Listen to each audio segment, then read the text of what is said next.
समझ नहीं आ रहा अपने सैलरी इंक्रीमेंट का क्या करूं। बेटा इतना क्या सोच रहा है?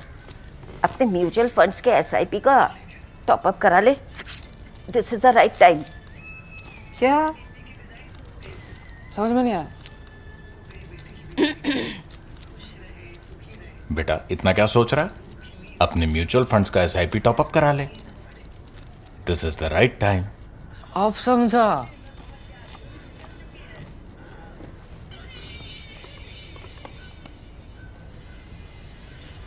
Mutual fund investments are subject to market risks. Read all scheme-related documents carefully. We are looking at some really complex and intriguing turns in the Iran-Israel situation. Please see that I am saying Iran-Israel. The reason I am putting Iran first in this equation is that the action is much more over Iran right now. And I'm not talking of military action, it's political action. How did it start? It started because Trump's post on X, in fact, he talks on both platforms so often that sometimes you get mixed up. What's on Truth Social, what's on X, and sometimes what's on Truth Social, he puts on X. So it's very confusing. I know Trump himself is very confused about that, but he's the president of the USA. So how does he care? Donald Trump put out these tweets. He now does all his foreign policy. In fact, we live in a very, very unstable world right now where the biggest power conducts its diplomacy with these semi-disjointed posts devoid of any diplomatic nuance. So he put out one post saying unconditional surrender.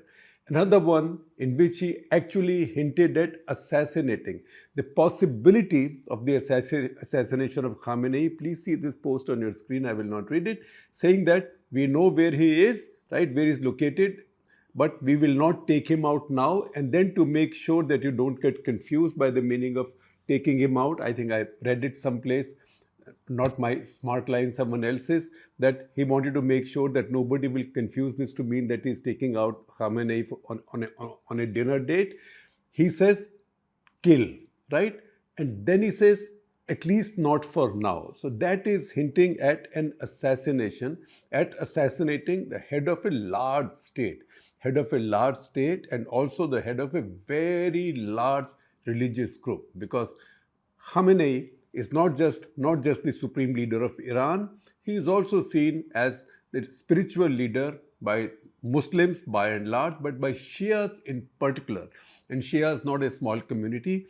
Iraq is majority Shia, Azerbaijan is majority Shia, many other countries have large Shia populations, including India, Pakistan of course, but including India. Even think of assassinating, even to discuss or throw up the idea of assassinating the head of a state of 9.5 crore people, and also such a supreme religious leader, powerful religious leader, is reckless and also caused a great deal of consternation, because this is something that Netanyahu has hinted at, although he's never said this explicitly.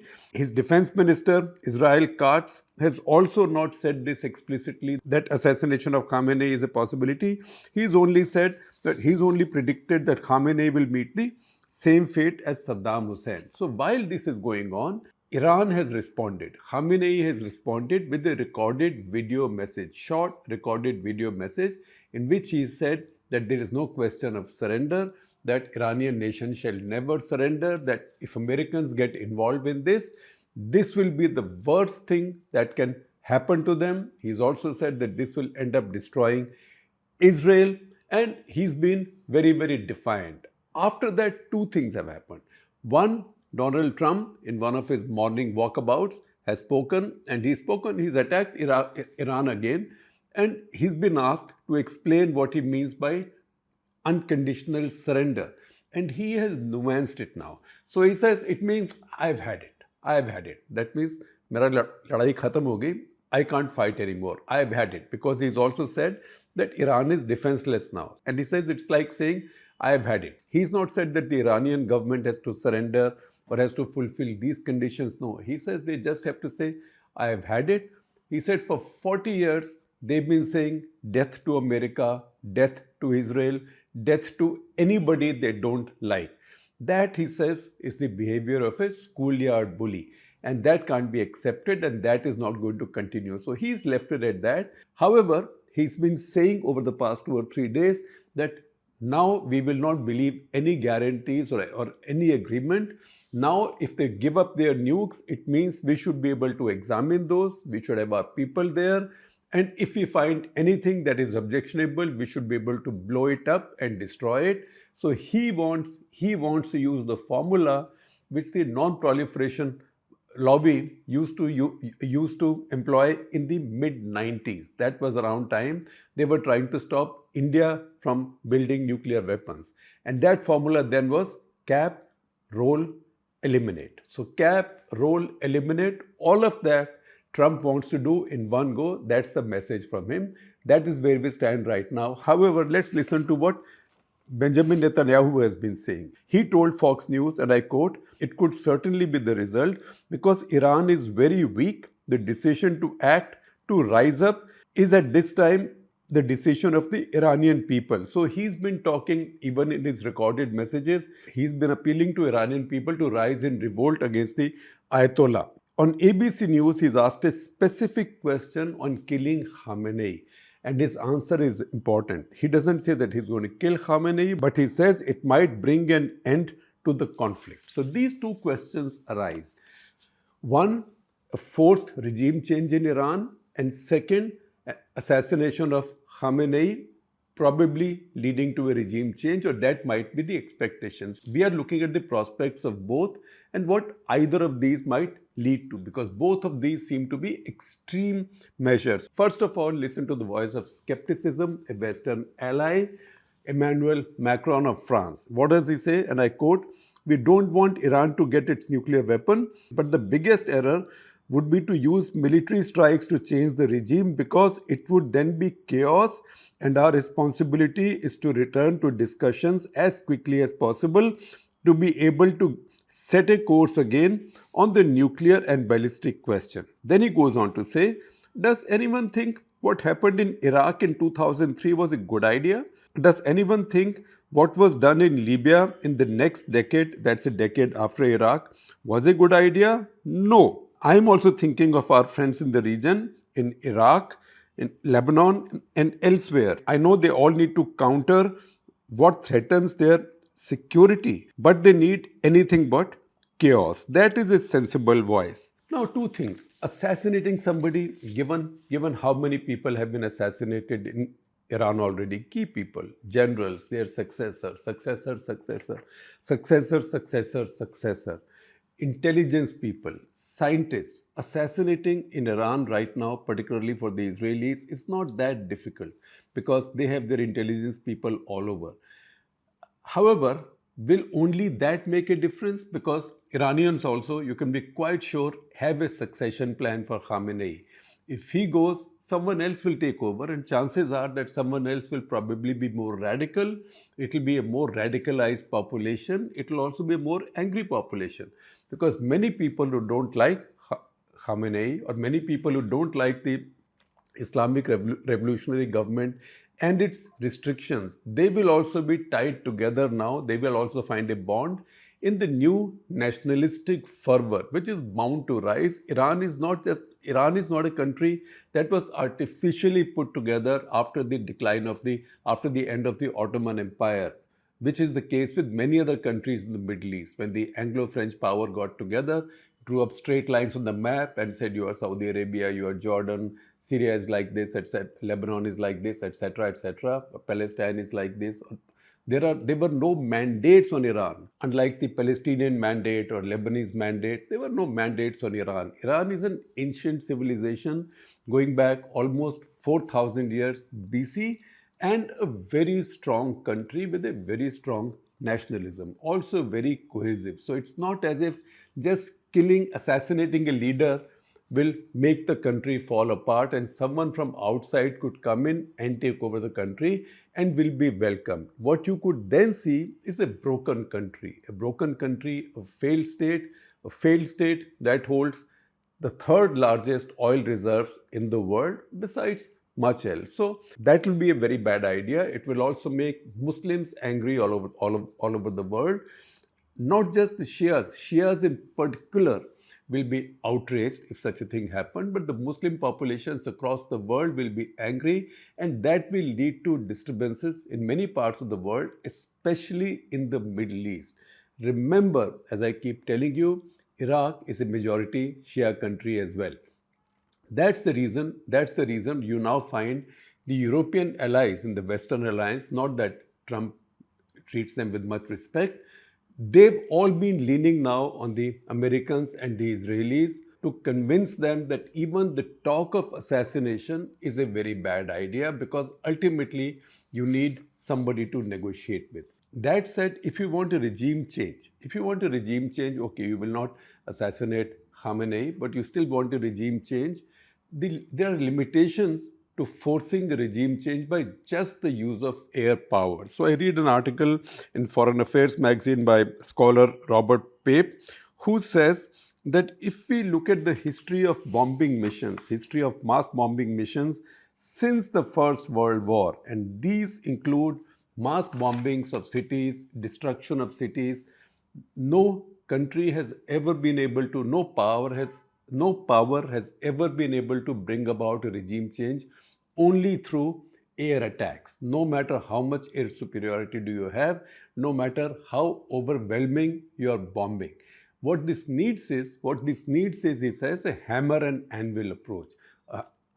This is the anvil, this is the hammer, this is where you keep what you want to flatten or what you want to turn, and then strike it like that. In military terms, hammer and anvil means having ground forces which corner the target and air power that demolishes it. That demolishes it.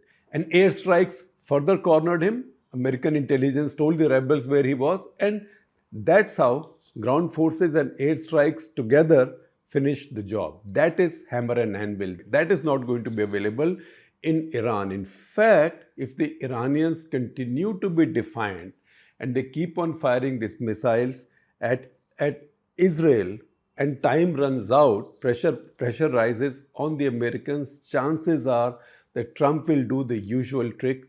I'm stealing the line from Wall Street Journal, which is Taco, Trump always chickens out. So what he's doing right now is psychological warfare. He's displaying American power to threaten the Iranians, and also at the outside saying, look, if nothing else, it's possible that I will use my B-2 bombers to put these heavy 30,000-pound bunker buster bombs or mountain buster bombs to take out the Fordow facility. And if that happens, then at least for now, the Iranian nuclear program will be set back by a very long time.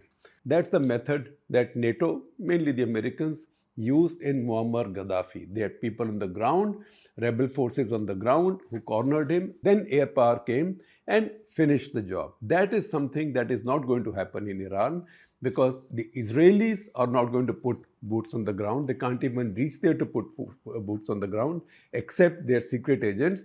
And the Americans, even Trump, will think twice, thrice, 4 times, 5 times, 10 times before putting any troops in Iran. In fact, you can be quite sure he will not be putting any troops in Iran. This is too large a country, too complex a country. It's much bigger than Iraq, by the way. And it's also not connected with other Middle Eastern countries, which will allow America a firm base and also a free movement into Iran. It's not going to happen. With the Middle East, oil has been a blessing. It's also been a curse. In fact, if we take the logic forward, when countries do not have proper systems, state structures, institutions, credible governments, then having resources becomes a curse. A country which is well endowed in institutions, with systems, with usually a democracy, say the US, for example, has a lot of resources, but then those resources don't become a curse. It's when a country has messy systems and no institutions that resources become a curse. We've seen this happen with Venezuela as well. There's also a counter argument to this, that countries that have massive resources tend to become unstable because they are led for a long time by dictators. Why? Because dictators can use these resources to finance their dictatorial rule, either by bribing their population, giving them freebies, or by keeping the bigger powers happy. So resources become a curse if your politics is broken. And that is the case with many parts of the Middle East. We've seen that happen in Iraq. Before that, we saw that happen in Kuwait because the Iraqis came in that case to occupy Kuwait. And then we've been seeing this in Iran. In Iran's case, it goes back to 1949. In 1950, a military general took over as prime minister. He was General Ali Rezmara. The Shah was there, but the prime minister still had a fair bit of executive power.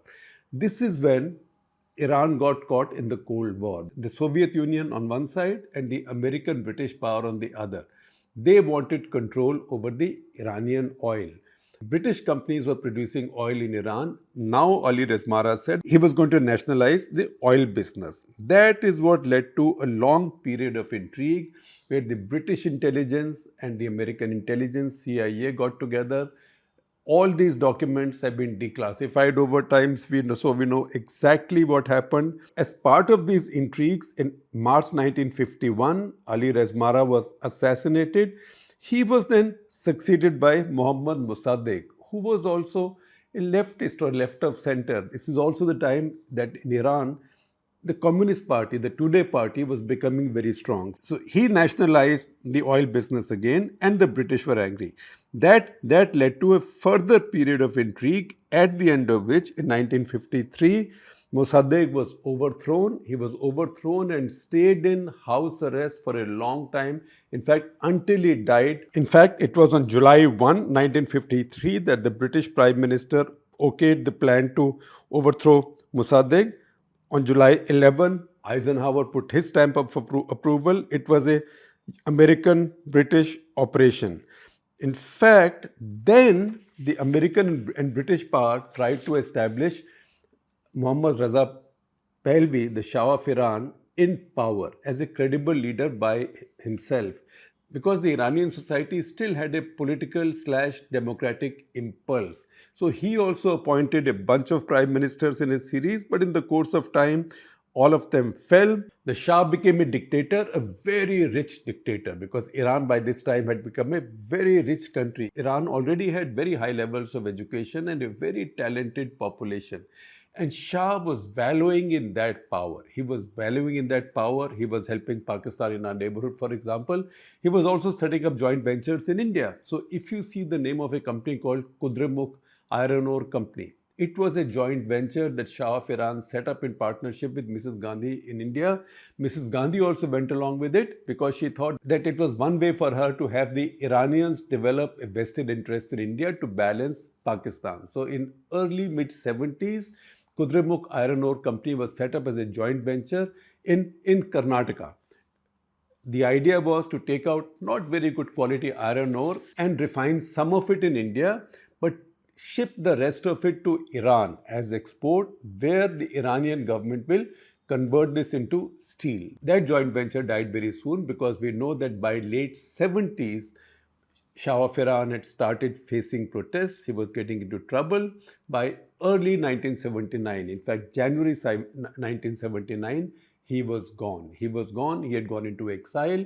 And then Khomeini came back. This is when the Western powers were defeated in Iran. Of course, once Khomeini came back, the first victims of the revolution were the leftists who had waged this war against the Shah of Iran. They were the first ones to be either mass slaughtered or to be arrested and put in jail for a long time, where again either they died in jail or they were mass slaughtered again. And then you know the rest of the story, the ransacking of the American embassy and the hostage crisis. As we know, ultimately, it was the Iran crisis and the failure to get the hostages out, the failure of the operation to get the hostages out.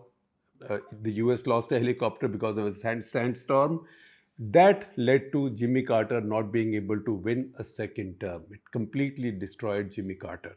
This hopefully explains to you the complexity of a country called Iran. Now, to think that you can go and change things in Iran, you can turn the country inside out, you can bring a new regime, you can assassinate the Ayatollah, because even if you do, there will be an Ayatollah.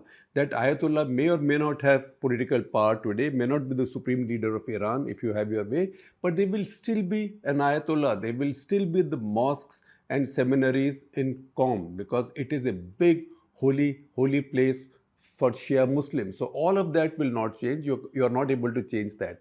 However, if you're just looking at regime change, see what's happened with regime change in the Middle East. Let's look at what's happened in the Middle East. And this starts with Saddam Hussein in 2003. That's what Macron referred to. In 2003, the Americans brought about a regime change in Iraq. That is something they had failed to do in the first Gulf War, because they did not go and occupy Baghdad. They were only using air power and were hoping that people of Iraq will rise in revolt and remove Saddam Hussein. They were not able to do it. In 2003, they occupied Baghdad, they got rid of Saddam Hussein. Finally, a democratic government came into being in Iraq and is still there. Elections take place in Iraq. But what happened? It became a self-goal for American power, for Western power, because Iran is majority Shia.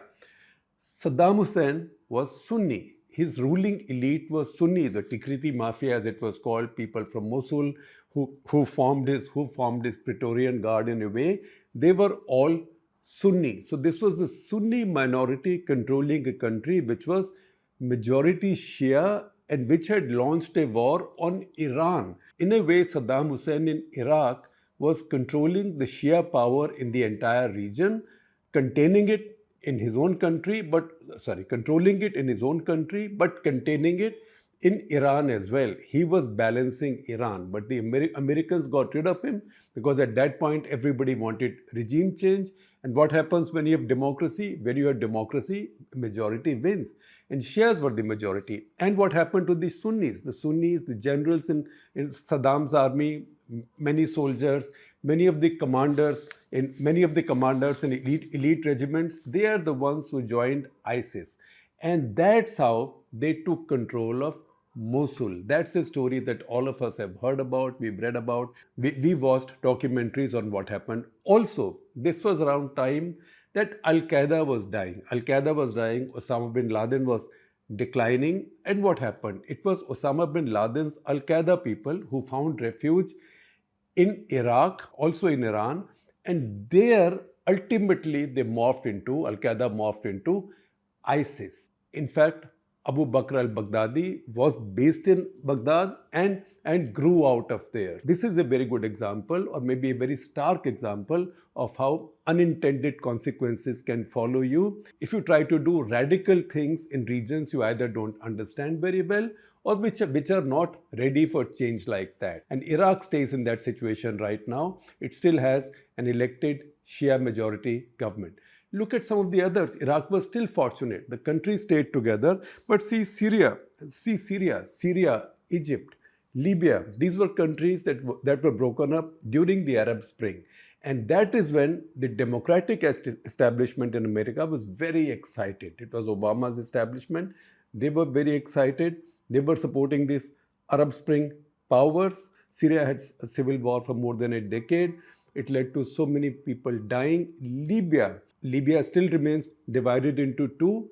Egypt had its little dalliance with democracy, which brought in Muslim Brotherhood into power. Nobody liked it. Even the Egyptians didn't like it, so they got rid of him soon enough and went back to having a military dictator, a general as dictator. In fact, not just general. He's the only other field marshal in the world right now, besides, of course, the newly minted one, the newly self-minted one, who will be lunching with Donald Trump around time you are watching this. In fact, this will probably be the first time Trump will meet a field marshal, a serving field marshal, because Trump might have the largest, the most powerful military in the world, but he does not have a field marshal. And maybe it gives him an idea as well, and some of his people also get an extra star as a consequence. That's a joke, by the way. Look at Afghanistan. This was all the Middle East. The idea across the board was regime change. The idea across the board bombed. Every country was broken. This led to streams of refugees going to Western countries. This broke the politics of Europe, and that has ultimately led to the rise of parties of the hard right in European countries as well. That said, go right back to Afghanistan. In Afghanistan, the Americans and allies also came in not with the idea of catching Osama bin Laden or just catching Osama bin Laden or destroying Al-Qaeda, but of regime change. a regime was brought in, some elections were held, and what happened? One day that regime just disappeared, and the people to defeat whom America has spent tens of billions of dollars, maybe $1 trillion, maybe more. If you listen to Jack Ma, maybe more than a couple of $1 trillion. Americans went back, handing over the country to the same power, to the Taliban. So once again, these are countries which are not yet ready for this kind of change. Countries which do not have institutions, countries which do not have a history or tradition of peaceful transfer of power, countries which have been traditionally either monarchies or religious dictatorships. You have to be very, very reckless to be messing with them. And that is something that Trump has been hinting at. Looks like he might be withdrawing a little bit from it now, which he usually does, which is also something that Netanyahu has been talking about, regime change. I'm just listing at all the factors for you, all of the history to show you how fraught this is with unintended consequences. And while, as you know, cut the clutter, we usually stay away from opinion. Occasionally we do. This episode has some opinion, but our opinion on this loose talk about assassinating the Ayatollah, please see our 50-word edit on your screens.